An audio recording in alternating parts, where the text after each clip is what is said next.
Olá, bem-vindos. Nós somos uma IA do Ponto Geek, curadoria de notícias por Gordo Geek. Hoje a gente vai mergulhar num sistema bem complexo lá da China, o Hukou. É, assim, algo que define a vida de 1,4 bilhão de pessoas, né? Onde podem morar, trabalhar, estudar. Exatamente, é como se fosse um passaporte interno, sabe? Que já nasce dividindo a população, urbano de um lado, rural do outro. E o mais doido que a gente viu nos materiais é esse paradoxo, né? Que paradoxo. Como que um sistema que parece tão restritivo, tão controlador, pode ter sido, tipo, uma peça-chave para o tal milagre econômico chinês?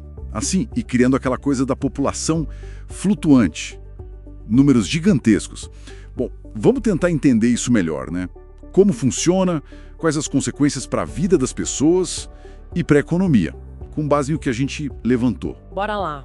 Olha, esse sistema foi oficializado mesmo em 1958.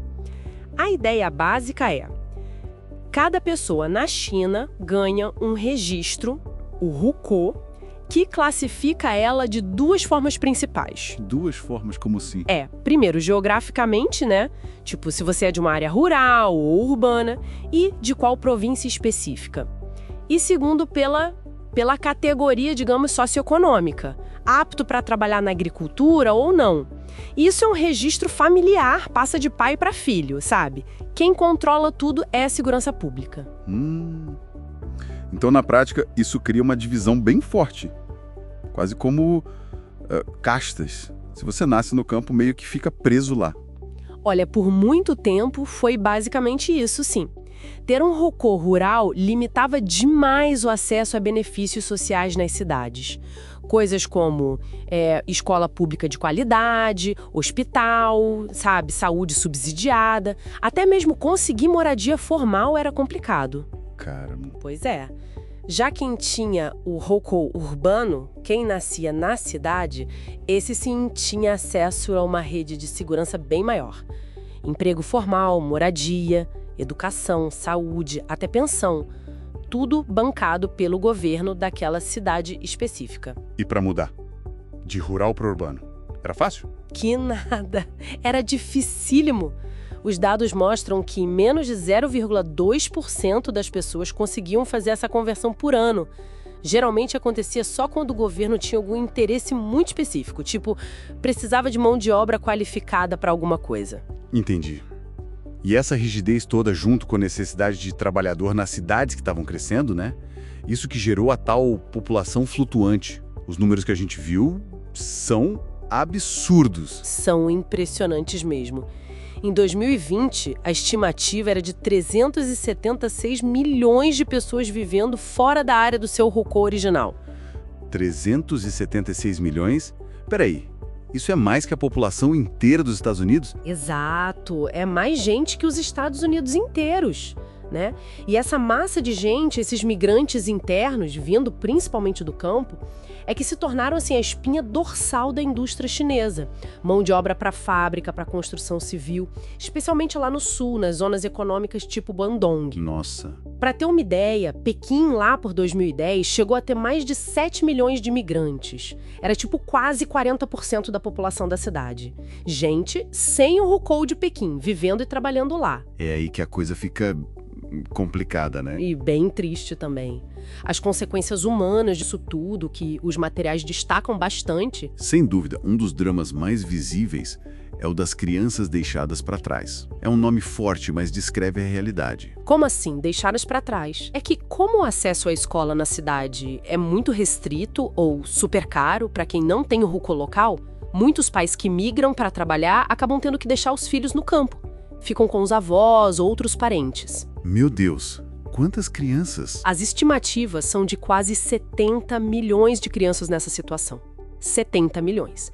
E as pesquisas que a gente viu indicam que isso afeta mais as meninas, sabe? E claro, tem um impacto negativo enorme a longo prazo na educação, na saúde mental, no bem-estar dessas crianças. Cria um ciclo de desvantagem difícil de quebrar.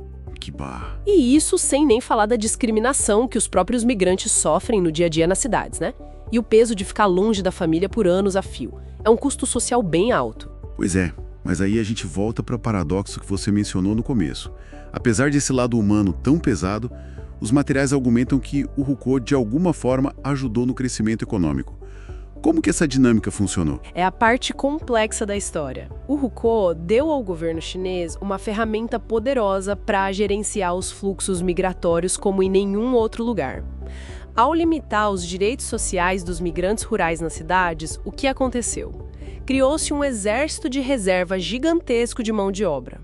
Mão de obra barata, imagino. Exatamente, barata e flexível.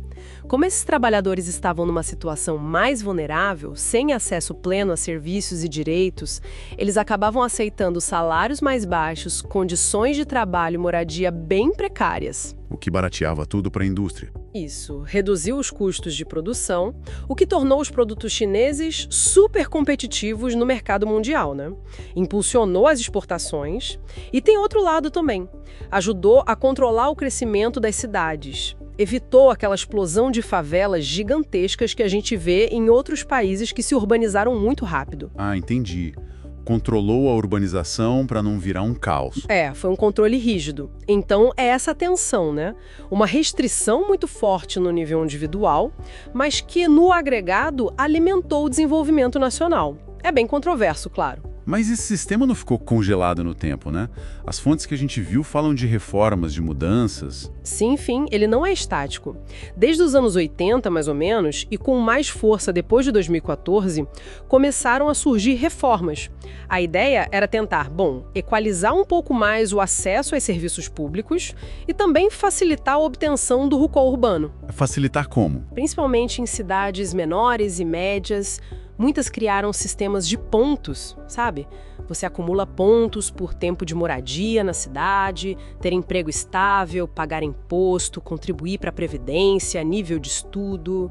Ah, tipo um sistema de mérito para conseguir o Hukou urbano?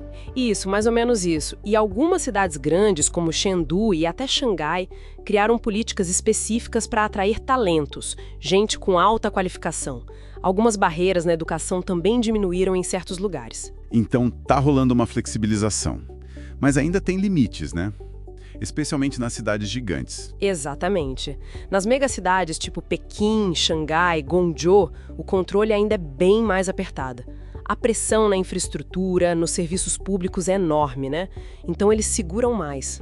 Faz sentido. Tanto que aquela meta que o governo tinha de diminuir bastante a diferença entre a população que de fato morava nas cidades e a que tinha o Hukou urbano, essa meta para 2020 não foi totalmente batida. Mostra como é difícil mudar um sistema tão enraizado e complexo. Nossa, é muita coisa. E a pressão por mais reformas continua, né? Tanto por questões sociais, por justiça, quanto pela própria necessidade econômica da China hoje. Para ter um mercado consumidor interno mais forte, mais integrado, você precisa que essa população migrante tenha mais poder de compra, mais segurança. Realmente é um sistema fascinante pela escala e pela complexidade, com raízes históricas profundas, mas que foi sendo adaptado para controlar e, ao mesmo tempo, impulsionar o desenvolvimento num nível que a gente nunca viu. E que não para de se transformar, né? Agora com novos desafios e também novas ferramentas de controle, com toda a digitalização da sociedade, do governo na China. A tecnologia entra forte nisso também. Com certeza. Bom, é isso por hoje. Foi uma análise densa, hein? Se você que está ouvindo gostou dessa nossa conversa sobre o Hukou, deixe seus comentários, curta o episódio e compartilhe com quem possa se interessar. É isso aí, pessoal. Obrigado pela companhia e até a próxima.